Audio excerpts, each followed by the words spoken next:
Willing po akong tumulong sa inyo. Isang paraan po yun. Nakikiusap po ako sa ating mga business companies, no? Kung hindi naman po kawalan sa inyo, hindi naman kayo malulugi, sana po ibigay nyo po ang itong 100 pesos wage increase para sa ating mga magagawa. Ako naman, full support ako sa inyo lahat. Bureau of Fire Modernization, at kung ano po makakatulong sa uniform personnel. At gusto ko rin po ibalita sa inyo, bilang membro po ng Senado, nag-file po ako ng Salary Standardization 5 noong mga nakaraang taon, at nag-file din po ako ng Salary Standardization 6. No? Naintindihan ko po ang trabaho ng isang government worker. BHW, nag-file din po ako ng Magna Carta for BHW, Magna Carta for Barangay Officials po. At galing po ako dyan sa baba, naintindihan ko po ang trabaho ng isang mga nasa barangay. Kayo po ang frontline services. Ngayon, bilang chairman po ng Committee on Health and Sports sa Senado, gusto ko lang po ibalita sa inyo, 3 po ang aking naging prioridad bilang chairman ng Committee on Health. Malasakit Center, Super Health Center, at ito pong Regional Specialty Center. Malasakit Center, meron na tayong 161 na Malasakit Center sa buong Pilipinas, at 2 po ang Malasakit Center dito po sa probinsya ng Laguna. Lapitan nyo lang po ang Malasakit Center sa Laguna.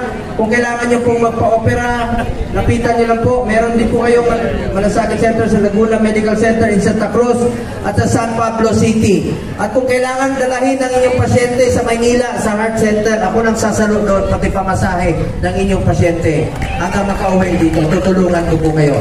Sabihin nyo lang kay Mayor at kay Vice Mayor, sa mga konsehal ninyo, tutulungan ko po kayo.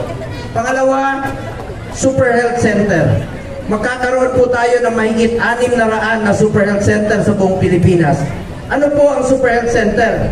It's a medium type of a polyclinic. Pwede na po dyan ang panganganak, dental, laboratory, x-ray. Hindi nyo na kailangan pumunta ng hospital. Diyan na po yung konsulta ng PhilHealth. Diyan na po yung primary care ng Universal Health Care. Hindi nyo na kailangan bumiyahe pa ng hospital. Madidi-congest pa yung hospital.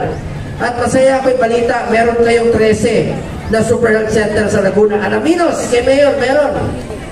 Binyan, Cabuyao, tapos na yung Binyan. Cabuyao, Calamba, Mabitak, San Pedro, Santa Rosa, Calawan, Los Baños, San Pablo, Santa Maria, Nagcarlan, at Pila.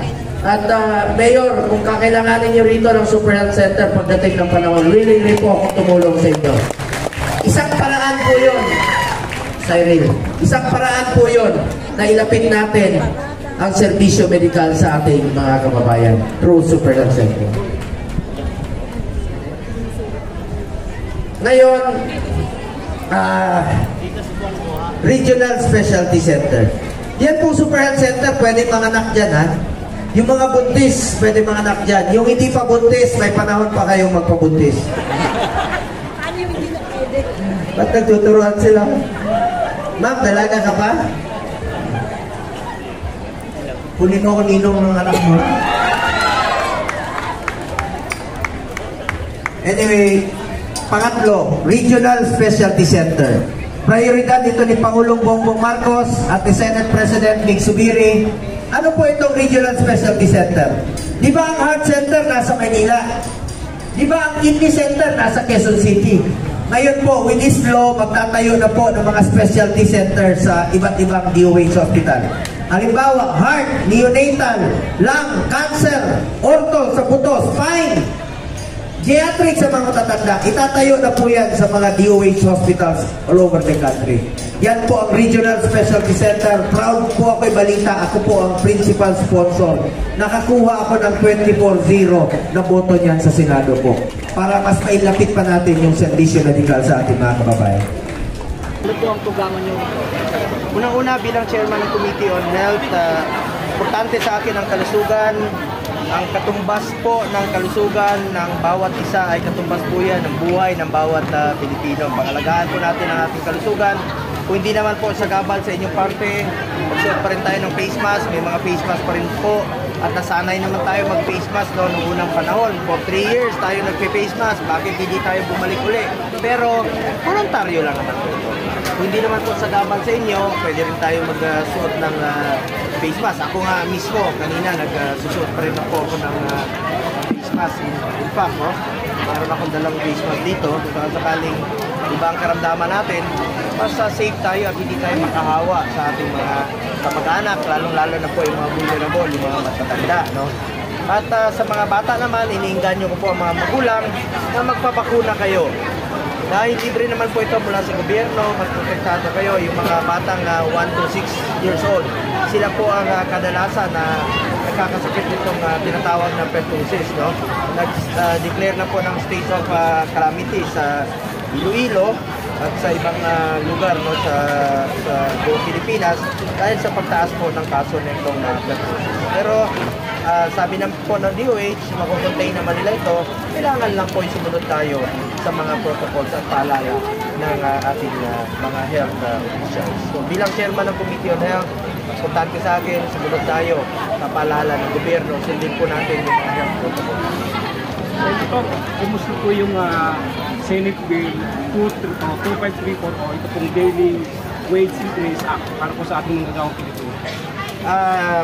Pasado na po ito sa third reading, itong Senate Bill 2534. Pasado na po ito nung last February. Ako po yung co-author at co-sponsor nito. Dagdag na sahod, no? Sa nagdaang taon ay marami po sa mga kababayan natin na wala ng trabaho dahil sa pandemya. At marami pong business sectors ang nahinto at nagsara, kaya marami sa kanila nawala ng hanap buhay. So, balansin po natin ito. Importante naman dito, nakikiusap po ako sa ating mga business companies, no? Kung hindi naman po kawalan sa inyo, hindi naman kayo malulugi, sana po ibigay nyo po ang itong 100 pesos wage increase para sa ating mga manggagawa. Alam mo, bawat piso, bawat sentimo po sa mga ordinaryong Pilipino, napakahalaga yan, pagkain na po yan, hapunan na po yan sa kanilang mga anak. So, ako naman po ay patuloy na susuporta, lalong-lalo na po sa kapakanan ng ating mahirap at sa mga maliliit na manggagawa. At sana po ay pumasa rin po ito sa lower house, pasado naman po ito sa Kongreso. Kaya alam po, kailangan pumasa ito both houses, no? Itong bill ito. Sa survey po ng SWS, 13.2 million families who consider themselves as poor. So, ibig sabihin, mahirap po. So, napakahalaga po itong increase na 100 sa bawat ordinaryong mamamayang Pilipino. Senator Mads Marasigan po ng Rabbits Journal. Bilang kayo po yung Senate Committee on Health Chairperson, ano po ang inyong hakbangin o paalala dahil ayon po sa pag-asa, ilan sa mga lugar dito sa ating bansa nasa danger level ng init dahil sa El Nino? Sobrang init talaga ngayon. As chairman po ng Senate Committee on Health, importante sa akin, safety, health, and welfare ng mga students natin. Nasa DepEd na po yan ang maging desisyon kung kailangan bumalik tayo sa hybrid, no? Ibig sabihin, pwedeng online, pwede ring face-to-face. Maaaring pwedeng mag-adjust tayo dahil sobrang init talaga ng mga classroom ngayon. Imbis na komportable sila mag-aral, matuto sila, baka hindi po mahirapan sila sa pag-aaral kung maliligo naman sila sa pawis. Baka pwede i-adjust ito dahil summer ngayon. Dapat kadalasan talaga nung unang panahon, ang summer ay talagang nagpapahinga tayo, walang klase. Eh kung may klase tayo ng summer, baka mahirapan po natin mga estudyante. Baka maaaring suggestion lang po, baka pwedeng pag-aralan ng mabuti at unti-unti, baka pwedeng magkaroon tayo ng hybrid. Aside from face-to-face ay pwedeng online classes. Kung talagang sobrang init na at hindi kakayanin ng estudyante, unahin muna natin yung kalusugan ng bawat kabataan, mga estudyante. Remember, ang dami, ilang milyon po yan nag-aaral. More than 20 million po yan nag-aaral na sa mga kabataan. Pangalagaan po natin ang kanilang kalusugan. Next. Okay, Senator, question from Laguna Patrol. K5 News SM. Senator, kayo po ang nagsulong ng Malasakit Center. Can we have an update? Ang kasalukuyan po bang administrasyon ay patuloy ang serbisyo dito? Sinusuportahan po ba ang proyekto nito? Ang Malasakit Center po, batas na yan. It's a one-stop shop. Nasa loob na ho ng hospital yung 4 na ahensya ng gobyerno. Yung PhilHealth, PCSO, DOH at DSWD. Ibig sabihin, 1/4 lang po yan sa loob na hospital. Halimbawa dito sa inyo sa Laguna Medical Center, dyan po sa Santa Cruz. Sa San Pablo naman po, General Hospital, meron din po Malasakit Center. Nasa loob ng kwarto, hanapin yung karatula, Malasakit Center. Diyan na po ang PhilHealth, PCSO, DOH at DSWD. Natutulong po sa inyo. Pilipino ako at karapatan ko yan. Inyo po yan sa Pilipino po. Lahat ng mga mahirap, lahat ng Pilipino ay qualified po sa Malasakit Center. Okay, last. Senator Arman Campbell, DWIC, Pilipino Media. Mensahe po para sa mga taga-Louisiana sa kanilang Pantanan Festival. Una-una, I'm so happy to be invited here sa inyong happy 25th Pandanan Festival at happy 171st Absolute Independence of Louisiana, Laguna. Masaya po ako makapunta rito sa inyong Little Baguio. Napakaganda. Alagaan niyo po inyong lugar. Ako naman bilang inyong senador, hindi po ako politiko mangangako. Pero alam po ni Mayor yan, alam po ng mga kababayan natin dito sa Louisiana na patuloy po ako magsiservisyo sa inyo sa abot ng aking makakaya. Dahil ang bisyo ko talaga magserbisyo sa Pilipino, iyan po ang aking sinumpaang tungkulin noon pa. At hindi po ako titigil sa pagsiservisyo. Kahit sa sulok ng Pilipinas, inabot ko na yan. Pangalanan nyo yung lugar, Batanes, Apari, Santa Ana, sa dulo. Punta ka rito sa West, Palawan, magkabilang dulo, napuntahan ko yan. Punta ka rito sa East, napuntahan ko na yung Samar, dulo doon. Punta ka rito sa Mindanao, napuntahan ko rin yung Tawi-Tawi, Basilan at Kulo, pinakadulo ng Pilipinas. Makaserbisyo sa inyo, makatulong sa inyo, at makatulong sa mga proyekto, makatulong sa mga pasyente, at makapag-iwan po ng konting kasiyahan sa kanilang mga mukha. Masaya na rin po ako ngayong araw. Masaya po ako, nakikita ko kayo, masaya rin. Salamat po.